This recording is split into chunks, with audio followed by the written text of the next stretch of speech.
Bienvenidos a los misterios en las catedrales góticas. Bueno, en esta oportunidad vamos a ver dos misterios que son importantísimos para poder entender la catedral gótica. Pero por sobre todas las cosas debemos tener presente que la catedral gótica esconde mucho más que dos misterios. Pero en esta oportunidad vamos a ver dos, en la próxima dos y así sucesivamente. Y nos vamos a sumergir en la catedral gótica en esta oportunidad desde su profundidad, desde su cripta, y luego vamos a subir hacia su techo, a ver qué es lo que esconde la catedral gótica en su techo. Esconde y no esconde, porque en realidad está a la vista de todos, pero vamos a ver qué significa eso que está a la vista de todos y por qué era tan importante. Incluso se veía mucho en las casas de la antigüedad, se veía mucho eso que hoy lo podemos ver en la catedral gótica, en algunas, porque en varias ya por el tiempo, por supuesto, se ha perdido. Bueno, el arte gótico, que es uno de los artes más importantes para el alquimista, para aquel que le gusta el símbolo, el arte gótico es el arte que ha sabido guardar en su interior un saber ancestral para que perdure a lo largo de la historia. Y los grandes maestros de la antigüedad no se equivocaron, porque hasta el día de hoy lo podemos ver. Los grandes maestros masones de la antigüedad, con su gran sapiencia, dejaron plasmadas en esas catedrales, esos picapedreros, esos maestros iniciáticos, dejaron grabadas en esas catedrales un saber debajo del velo religioso, pero no escondido en realidad de los sacerdotes que eran los que guiaban esas catedrales, porque tenemos que recordar una cosa. Hoy por hoy el saber esotérico y el saber religioso están en varias oportunidades, podríamos decir, separados, que no se unen, que no se mezclan, o por lo menos eso nosotros creemos. Pero en la Edad Media existían grandes sacerdotes y grandes monjes que cultivaban el arte de Hermes, porque también tenemos que recordar que ellos eran los encargados de escribir los libros, de traducir los libros clásicos antiguos, eran los que sabían leer, los que sabían escribir. Entonces tuvieron un saber que trascendía lo religioso. Bueno, este arte gótico nace en Francia en el siglo XII, durante el siglo XII, y tiene una enorme diferencia con lo que es el arte románico, porque en realidad se va a manifestar un juego entre la luz y el color, a diferencia de esas catedrales romanas muy pesadas, muy densas, con unas ventanitas muy pequeñas, donde apenas podía entrar la luz. Bueno, ahora vamos a ver una suerte de ventanas estilizadas, mucho vidrio, mucho vitral, mucho color, mucha luz y mucho símbolo. La catedral gótica es realmente un libro de piedra, uno de los libros, me atrevo a decir, más antiguos que guarda el saber a la vista de todos, porque hay un dicho que dice, los misterios no son misterios porque estén ocultos, son misterios porque nadie los comprende. Y en realidad eso ocurre con la catedral gótica. Guarda dentro de sí un secreto, un misterio, pero no escondido, no debajo de cortinas, no oculto, sino que muestra el misterio a todos, a veces sí bajo el velo religioso, bajo una imagen religiosa, pero está mostrando algo muchísimo más profundo y le da a la catedral gótica una impronta espiritual, una impronta de una espiritualidad suprema, sublime, que aquel que ingresa, que aquel que reza, que aquel que va a realizar su proceso de transmutación dentro, a encontrarse con la belleza de la espiritualidad, la catedral gótica es uno de los ejemplos que puede ayudar al alquimista, al esoterista, al buscador, a encontrar aquello que busca. Bien, la catedral gótica podemos decir que es y seguirá siendo en realidad el cáliz sagrado del esoterismo ancestral. porque tiene una arquitectura que fue creada para transmitir no solo un culto religioso, sino también un conjunto de símbolos ancestrales que quedaron plasmados en los pilares, las bóvedas, los rosetones, los vitrales, en las cientos de esculturas que hay, en los relieves, y busca, por supuesto, acercar al creyente a aquello divino mediante su magnificencia, mediante el juego, como les decía hace un rato, que existe entre la luz y el color. Es algo maravilloso ver cómo esos grandes maestros supieron plasmar un idioma sagrado que la alquimia le denomina Sensar, que es el idioma del color, cómo supieron plasmar en ese idioma sagrado, en esos colores plasmados en los vitrós, una ciencia maravillosa, un saber insuperable que trasciende el tiempo. Y si alguna vez tuvieron la oportunidad de ir a una catedral gótica, sobre todo en Francia, y ver el juego que existe entre esa luz, el color del vitró, cuando al mediodía, cuando a la media tarde o cuando cae el sol, nosotros estamos en un lugar determinado de la catedral, que ya conversaremos sobre eso. Vamos a ver cómo esos colores de la Virgen y el niño, del Cristo, de los pastores, de esos cuentos que estaban representando un pasaje bíblico, cómo ese sol, esa luz lo trae hacia la tierra, y aquel que está parado justo ahí, en ese lugar, queda bañado de esa luz, de ese color, como si esas deidades descendieran desde los cielos hacia el fiel que está buscando su bendición, porque lo que busca es acercar al creyente hacia lo divino. Bueno, se transmitía a través de toda esa arquitectura maravillosa, se transmitía un saber, una sabiduría ancestral. Y en esa catedral gótica está plasmado un lugar para la iniciación de los misterios, un lugar, por supuesto, de iniciación como bautismo, un lugar destinado para la muerte, donde están los muertos ilustres, los difuntos ilustres, aquellos que merecían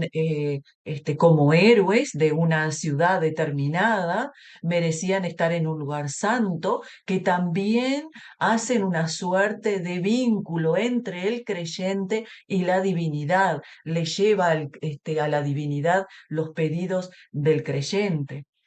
como también un lugar para el renacimiento, por ejemplo, encima del altar, que hablaremos en su oportunidad, porque esto es una suerte de microcosmos en un enorme macrocosmos. Por eso la catedral gótica representa un mundo dentro de este gran mundo donde nosotros vivimos y nos movemos.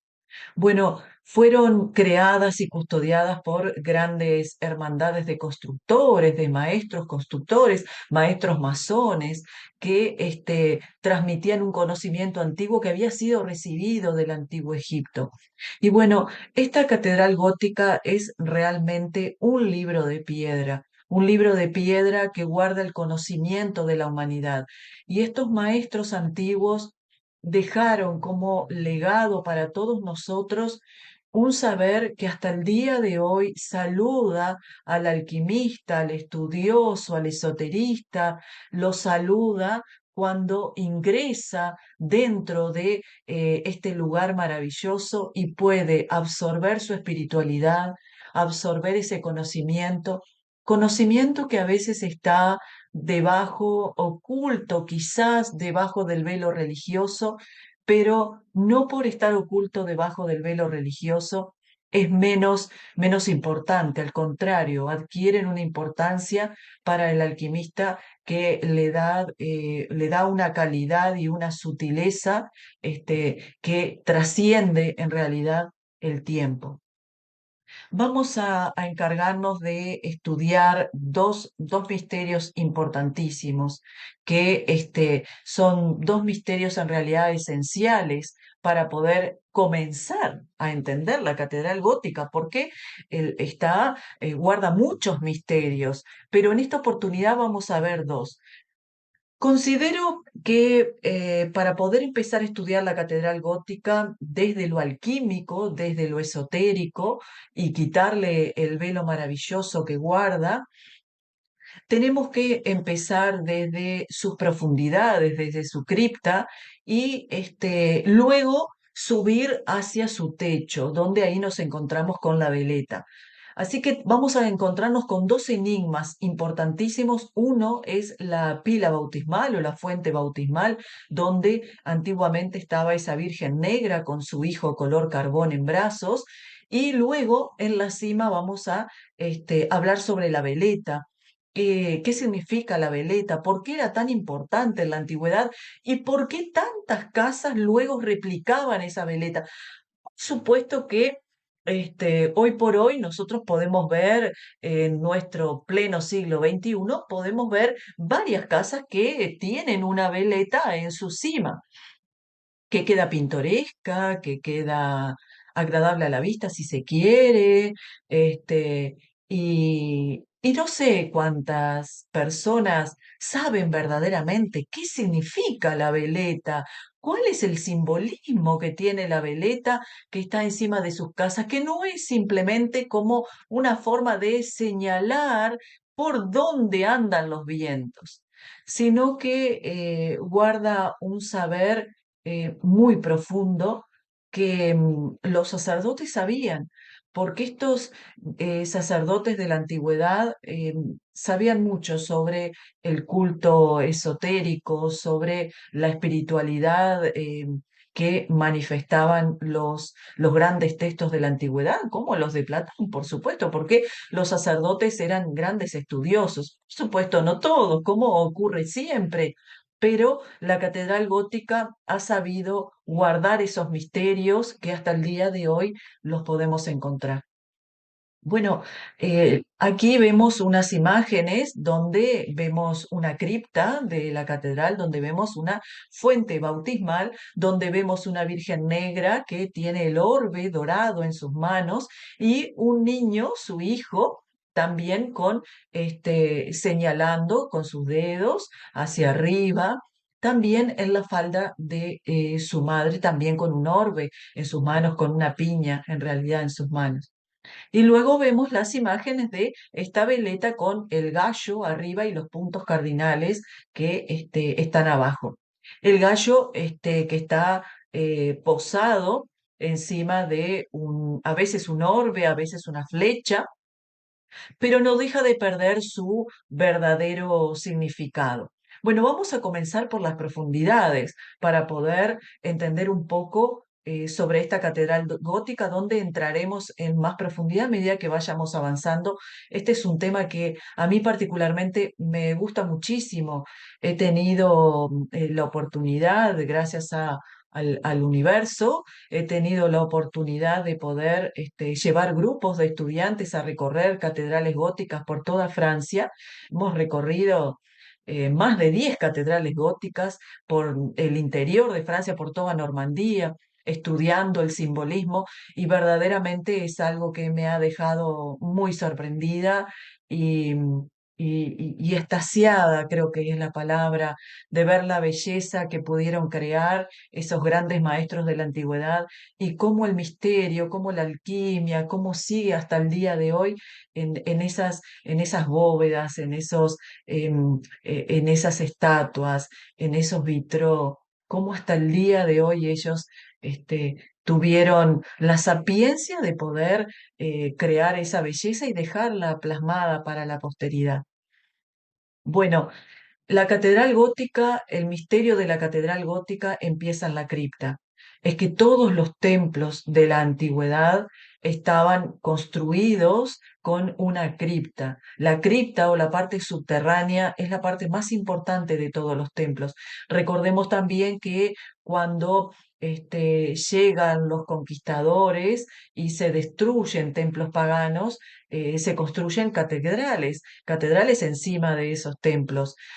Pero no solo se construyen catedrales encima de esos templos como un modo de apagar esa religión que, bueno, debía morir por ser considerada una religión pagana, sino que los sacerdotes sabían el misterio que tenía ese templo, las fuerzas que tenía ese templo y el por qué estaba construido en el lugar que estaba construido. Y los grandes templos de la antigüedad siempre tenían una particularidad. Estaban construidos sobre ríos subterráneos que tenían una gran carga magnética, porque las líneas que se mueven en la Tierra tienen la capacidad de poder llevar hacia la superficie una energía desde la profundidad de la Tierra y el agua es una gran conductora. Así que todos los altares o las criptas donde estaba la pila bautismal estaban sobre los ríos subterráneos para poder captar de ahí esa energía. Es más, la pila bautismal tomaba desde esa fuente subterránea, tomaba su agua para ahí traer las bendiciones de la Madre Tierra. Bueno, la cripta siempre representó en la antigüedad la montaña, representó, bueno, en realidad toda la catedral representa la montaña sagrada y la cripta representaba el corazón de la montaña, representaba la profundidad de la montaña, aquello que era la caverna, aquella parte más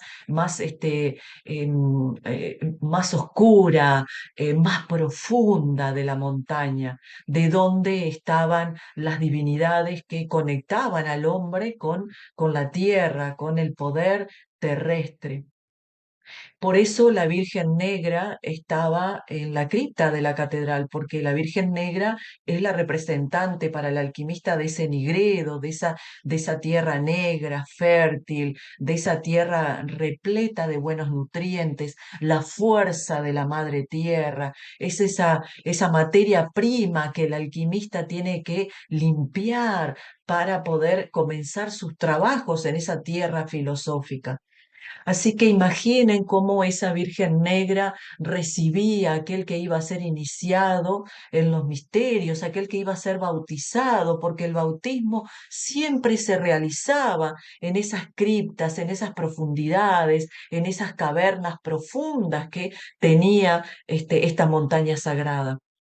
Así que los iniciados, aquellos que iban a ser bautizados, llevaban sus cirios verdes para encender la luz en ese lugar que solamente estaba encendido con la luz de esos cirios y los esperaba esa Virgen Negra con su niño color carbón. Alrededor de las pilas bautismales siempre estaba escrito en latín: aquel que bebe de estas aguas, si cree, no morirá. Eran aguas que revitalizaban, que daban nueva vida, que daban nuevo espíritu, porque eran aguas que guardaban espíritu, eran las aguas que eran aguas ígneas, agua que tenían la fuerza o el fuego del espíritu de la tierra. Entonces, todo comenzaba en esa profundidad. En la profundidad de la cripta, donde en los templos antiguos, en los templos griegos, en los templos romanos, en los templos egipcios, se llevaba al iniciado a la profundidad de la cripta, a la profundidad de la pirámide, a la profundidad del templo para hacerlo encontrar con el misterio que esconde la tierra, el misterio y el fuego de la tierra, el espíritu terrestre que buscaba avivar en ese ser humano que iba buscando el misterio una chispa que es la vida que cada uno de nosotros tenemos, pero darle un nuevo impulso, darle un nuevo fuego, avivar ese fuego que muchas veces apenas estaba encendido o era consumido por la enorme personalidad que muchas veces tenían esos que iban a recibir los misterios. Así que la Virgen Negra recibía aquel nuevo iniciado. Virgen negra que normalmente estaba cubierta de espigas doradas, que estaban representando esa fertilidad de la tierra, la fertilidad del trigo, porque ella también guardaba el misterio del trigo, misterio del vino, esos dos misterios que se traen también de las bacanales, de las dionisíacas, donde Baco y Dionisio vivían una suerte de éxtasis cuando estaban en contacto con ese vino y ese trigo que llevaba al iniciado a encontrarse con las divinidades terrestres y celestes de cada religión. Entonces, esta Virgen negra que saludaba al iniciado, lamentablemente hoy ya no la podemos ver en las criptas, sino que en la mayoría de las catedrales donde se encuentre, porque no en todas las catedrales está, bueno, la podemos ver encima, ahí en el templo, a la vista de todos, a la luz, pero esta Virgen negra está pensada para estar, en realidad su verdadero lugar es en la cripta, es en la cueva, es en ese lugar subterráneo con poca luz, donde ella es la reina y señora de ese mundo, porque recibe al iniciado y le da al iniciado como la fuerza de la matriz, la fuerza de la tierra, le da al iniciado un nuevo espíritu para poder luego recibir la luz. ¿Por qué? Recordemos que ese iniciado que era bautizado con estas aguas divinas que brotaban desde el centro de la madre tierra, le daba la fuerza, le daba la victoria sobre la oscuridad, porque era un lugar sumamente oscuro, oscuro y húmedo. Que el iniciado ingresaba con los ojos vendados y ahí recibía la primer luz, una primer luz muy tenue, una luz de una vela, un cirio verde, que recibía la primer luz, una luz, como les decía, muy tenue, una luz que le permitía al iniciado empezar a acostumbrar su vista, empezar a mirar poco a poco la luz antes de subir hacia el templo principal y encontrarse con la luz verdadera, esa luz del sol, esa luz que todo lo iluminaba, donde recibía esa Virgen blanca que estaba representada por María, ¿no? Donde se mostraba esa luz, la madre, esa luz que es la madre del sol, María. Bueno, así que de la cripta, del misterio de la cripta, de esas aguas sagradas, aguas ígneas, surge uno de los grandes misterios, que es el misterio de la muerte del iniciado para el nuevo nacimiento, el bautismo. El bautismo es en realidad el pasar el fuego que el ser humano tiene, el fuego que nosotros traemos, el fuego de nuestra personalidad, pasarlo por un fuego mayor que es esas aguas ígneas de esta gran madre, para darle nueva vida, darle un nuevo sentido a su vida. Por eso todos los iniciados antiguamente recibían un nombre, porque se entendía que aquel que recibía ese fuego dejaba de ser aquel que era, ahora se convertía en otra persona y por ende tenía que tener otro nombre, ser reconocido con otro nombre. Entonces, esta pila bautismal guardaba esas aguas, fruto de aquello que emanaba del centro de la tierra, pero también era un agua que recibía el cirio pascual, la unión con el cirio pascual, porque en Semana Santa el sacerdote realizaba un ritual muy importante, donde hoy lo podemos ver en el sábado de Semana Santa, en el misterio del vino, perdón, el misterio del fuego, el misterio del agua y del fuego, donde en Semana Santa, el sábado de Semana Santa, el sacerdote realiza un acto muy importante que es la bendición del fuego y del agua y luego la unión de ese fuego con el agua, que si tienen oportunidad es muy interesante poder verlo porque es un misterio realmente muy antiguo. Bueno, en esa pila bautismal, el sacerdote, en esas fiestas de Semana Santa, descendía hacia las profundidades y con el cirio pascual encendido, ingresaba el cirio pascual dentro de las aguas de la Gran Madre y ahí se realizaba una concepción. Ahí el cielo y la tierra se unían. Y es muy interesante lo que sucede porque el sacerdote incluso tira granitos de sal dentro del agua cuando realiza esa unión de el cirio pascual con la pila bautismal, que ahora ya no está, como dijimos, en las profundidades de la cripta, sino en la parte superior del templo, ahí, a la vista de todos, que hasta el día de hoy se sigue realizando, pero en la antigüedad se hacía, como les decía, en la cripta. Y le tiraban 3 granitos de sal, que hasta el día de hoy se sigue haciendo. Eso es un acto muy interesante porque cuando se le tiran granitos de sal a las aguas, por supuesto, las aguas se convierten en aguas saladas. Y ahí, usando nuestra lógica y nuestra reflexión y nuestro saber alquímico, nos damos cuenta que en realidad, ¿qué sucede cuando esas aguas quedan saladas? Reciben espíritu, ahora son aguas de mar, aguas que contienen el espíritu superior, aguas marinas, aguas de la gran madre, de la gran matriz. Hasta el día de hoy, como les dije, ese misterio se viene repitiendo. Es un misterio muy antiguo, que aquel que lo quiera ver vaya en Semana Santa, concurra a la iglesia, o sobre todo una catedral que es donde se realiza, y van a ver el misterio del fuego y del agua, cómo hasta el día de hoy se manifiesta. Eso es un misterio alquímico, ese es un misterio ancestral que se sigue manifestando hacia el día de hoy. Y fíjense en qué interesante, porque cuando el sacerdote une el cirio pascual de ese año, el cirio pascual encendido con el fuego nuevo, en la pila bautismal, une el cielo con la tierra y ahora las aguas se convierten en agua ígnea, agua que contiene un fuego. Es bellísimo, realmente es bellísimo ese simbolismo y cómo hasta el día de hoy permanece. Y bueno, con esas aguas son bautizados aquellos que recibirán el bautismo durante ese año. Por eso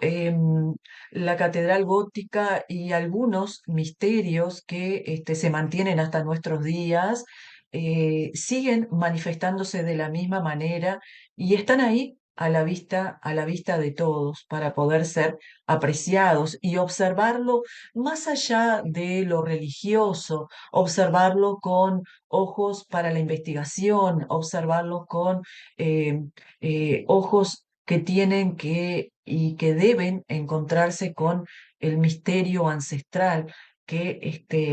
está escondido en esos símbolos maravillosos que hasta el día de hoy guarda la catedral gótica. Bueno,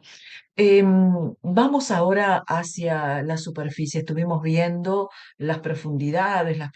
de la catedral, las bases de la catedral que están asentadas en ese corazón de la catedral que es la cripta y algo tan hermoso como esa Virgen Negra se manifiesta al creyente, al fiel, pero también a aquel esoterista que busca el misterio. Desde la Virgen Negra vamos a subir las enormes escalinatas que llevan hacia la torre principal y de ahí hacia la azotea, porque nos vamos a encontrar con otro misterio. Un misterio que mm, creo que ha sido uno de los misterios que han estado más ocultos a los ojos del esoterista, pero que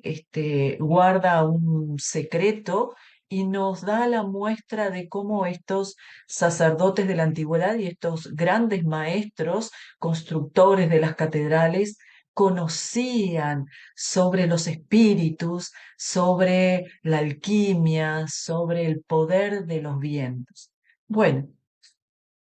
observen cómo la veleta tiene en realidad un gallo. Por supuesto, el gallo es el símbolo de aquello que anuncia la luz. En la alquimia es uno de los símbolos que anuncia la luz, pero también es el símbolo del mercurio.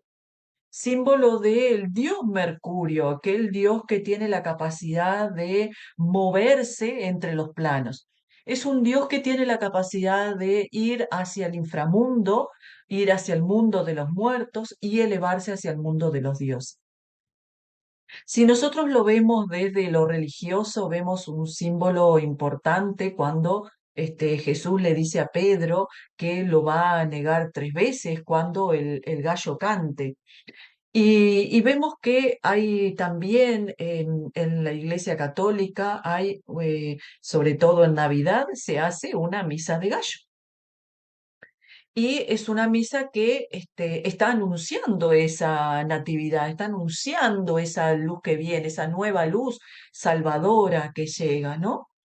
Y si bien el gallo representa todo eso, aquello que está anunciando la luz, aquello que está anunciando eso bueno que vendrá, o sea, la luz que vence a las tinieblas, hay varios símbolos a destacar que son importantes. Y sobre todas las cosas son en realidad esos orbes, esas esferas, donde varias veces vemos en una catedral que el gallo está parado sobre esa esfera y a veces vemos dos esferas como está en la otra imagen, en la imagen con fondo celeste, con el cielo celeste, donde está el gallo parado sobre una flecha y debajo hay dos orbes que están ahí como forman parte de este símbolo magnífico que es el gallo. Bien, em, desde la antigüedad se sabía que los espíritus del inframundo, buscan la forma de salir hacia el mundo de los hombres. Tienen varias formas de salir. Los antiguos hablaban de que una de las formas de salir era a través de los árboles, salían a través de los árboles y que cuando salían a través de los árboles dejaban sus huellas marcadas, perdón, en ese tronco de los árboles. Por eso se buscaban determinados hongos que estaban en las cortezas de los árboles con hongos que tenían una imagen determinada, un color determinado, porque los árboles siempre hicieron una suerte de escalera con sus raíces en las profundidades, y luego su tronco que los llevaba hacia a los espíritus, los llevaba hacia las hojas. Bueno, los espíritus oscuros, contaban los maestros de la antigüedad, los espíritus oscuros se adherían a las raíces, aquellos espíritus del inframundo que deseaban salir se adherían a las raíces de los árboles y cuando los árboles tomaban los nutrientes de la tierra, ellos se unían a esos nutrientes y a través de las raíces salían por el tronco, del tronco iban muchas veces hacia las ramas, de las ramas hacia las hojas y de ahí hacia el aire. Otros, los árboles eran muy pesados y los árboles los expulsaban, los querían expulsar hacia afuera y la forma que quedaba marcada o la huella que quedaba marcada de ese espíritu que era expulsado hacia afuera del árbol era ese hongo que les contaba recién. Por eso, los árboles en la antigüedad eran muy importantes, las cortezas de los árboles eran muy importantes, las ramas de los árboles eran muy importantes para los celtas, pero no cualquier árbol, no todos los árboles servían. ¿Por qué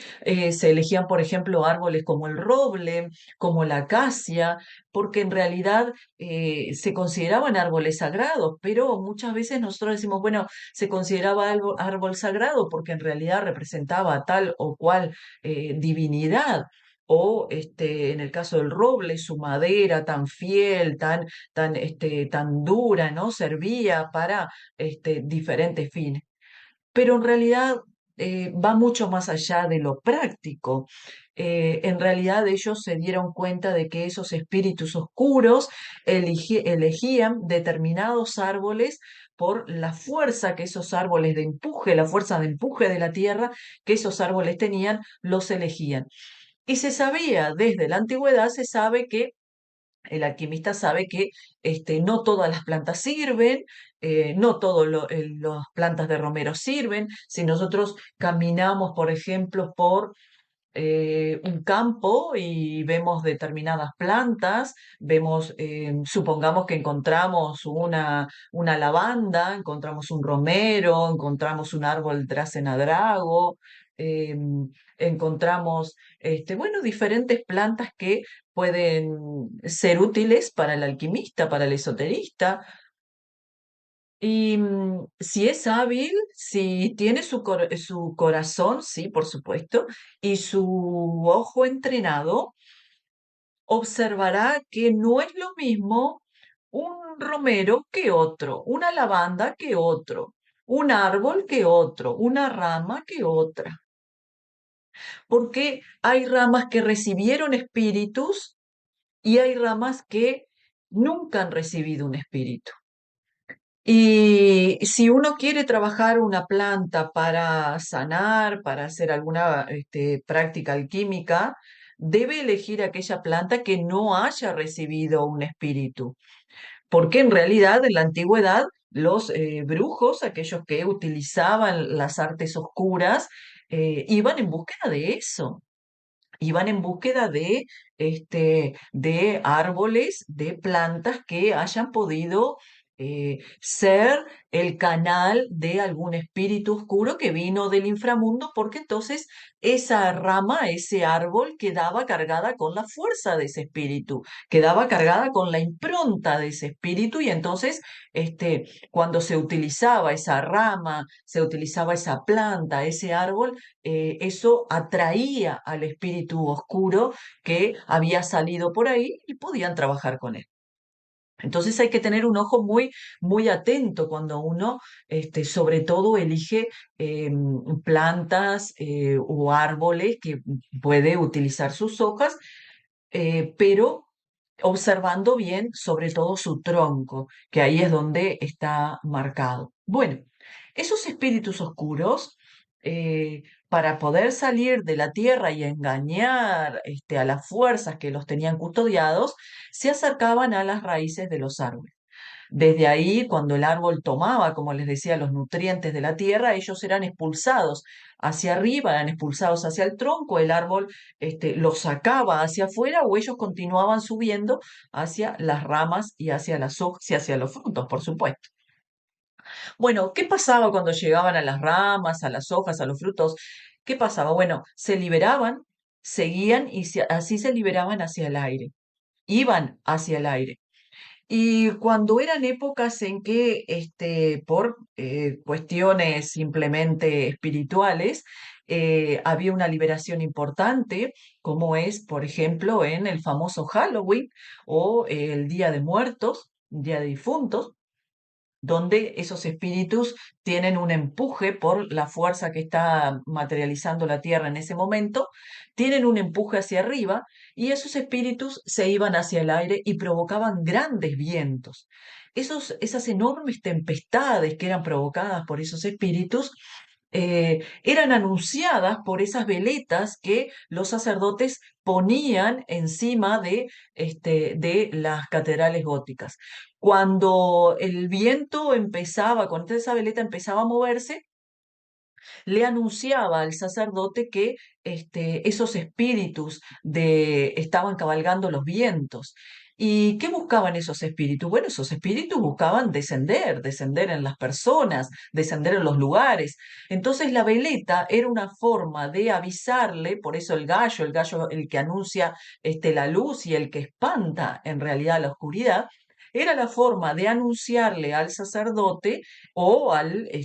también a aquel esoterista que tenía su casa y ponía su veleta, la forma de anunciarle de qué lado o de qué dirección estaban viniendo esos vientos. Habían vientos que simplemente eran causados por la naturaleza, una forma natural, pero habían otros vientos que ellos sabían que eran causados por estos espíritus que se habían escapado del inframundo y que estaban cabalgando, porque utilizaban el viento como transporte, cabalgando sobre los vientos.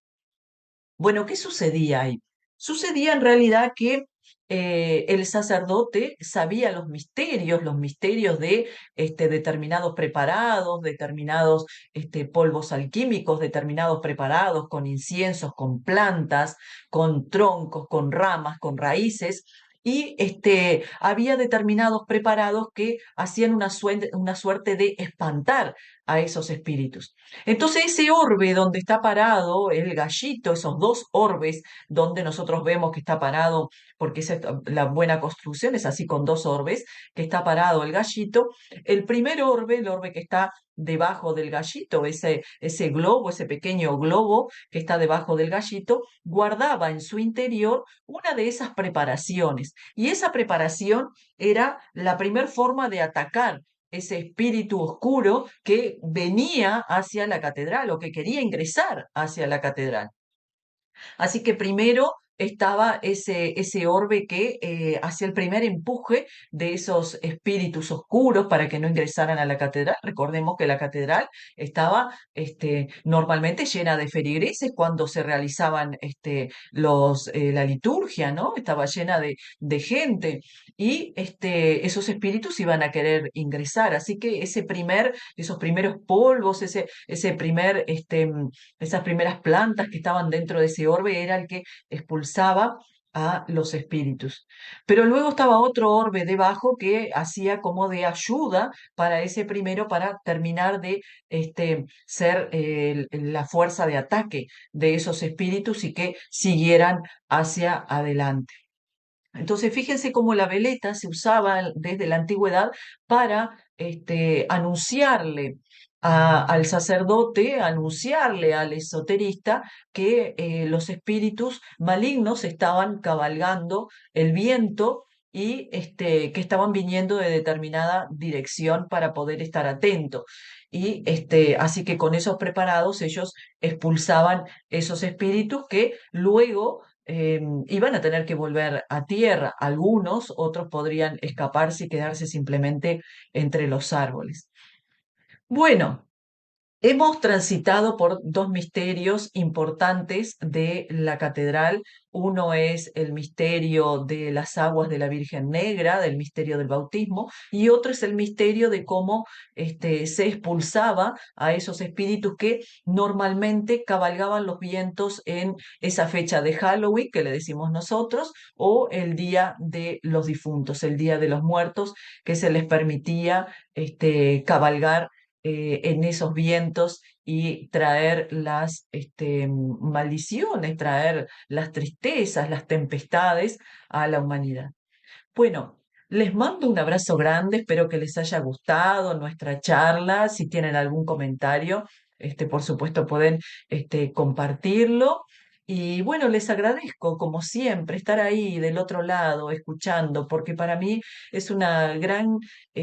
alegría poder saber que ustedes están ahí y que estas conversaciones realmente para mí son apasionantes porque todos estos temas me apasionan mucho y bueno, es mi forma de compartir esto que vengo transitando desde hace tantos y tantos años. Bueno, les envío a todos un gran abrazo fraterno y que tengan una muy, muy, muy excelente jornada. Hasta pronto.